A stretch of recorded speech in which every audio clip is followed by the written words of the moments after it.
Through the suffering of Israel, God would demonstrate his almighty power and glory, not just to claim and deepen the faith of his people, but to display his glory to Egypt and all the nations to see.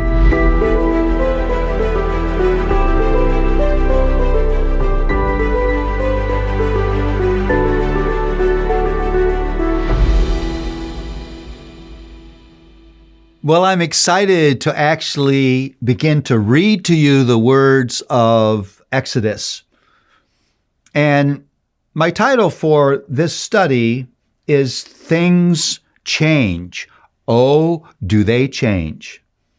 I want to read for you Exodus 1 through 11. These are the names of the sons of Israel who came to Egypt with Jacob, each with his household: Reuben, Simeon, Levi, and Judah, Issachar, Zebulun, and Benjamin, Dan and Naphtali, Gad and Asher. All the descendants of Jacob were 70 persons.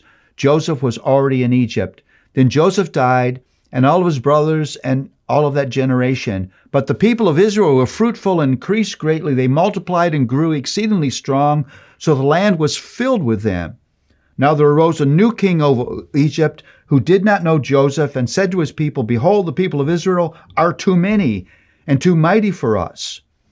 Come, let us deal shrewdly with them, lest they multiply, and if war breaks out, they join our enemies and fight against us and escape from the land. Therefore they set taskmasters over them to afflict them with heavy burdens.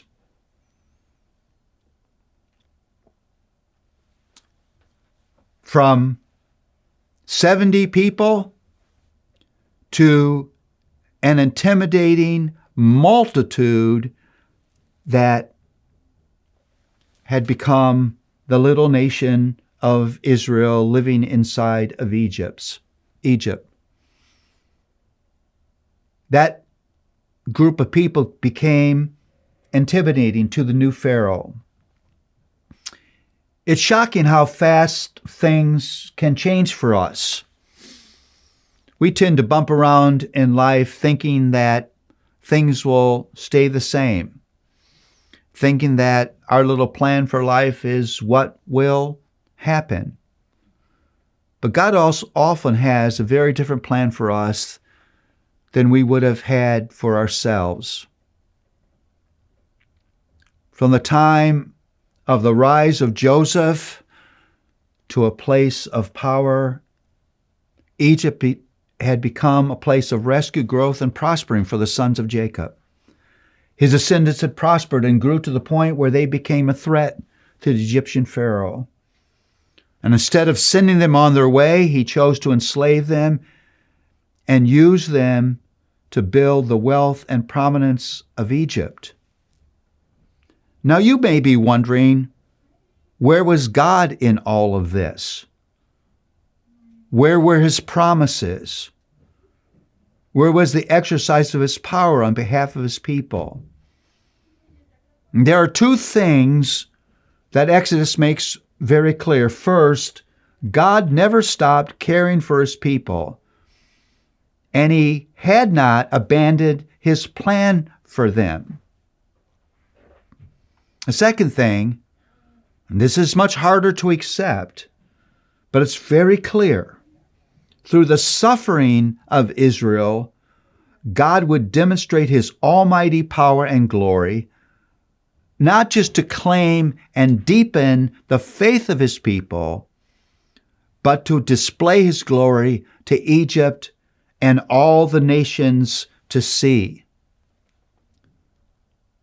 The Bible teaches us that God will take us to places we have had no intention of going and do not want to go, in order to produce in and through us things that we could not produce on our own. The Bible has a name for that. It's called grace. You see, God's grace often comes to us in uncomfortable forms. Often we're crying out, where is the grace of God? And we're getting it, but it's not comfortable grace. It's not a cool drink and a soft pillow. It's the grace of hardship. Because in that grace, God is going to demonstrate His glory. And in demonstrating His glory, He's going to transform the way we think about ourselves, we think about our lives, and our surrender and rest and service of Him. One thing that Exodus puts in front of us is hardship in the hands of the King of Kings, is a workroom for God's grace to do its work and for His glory to be displayed.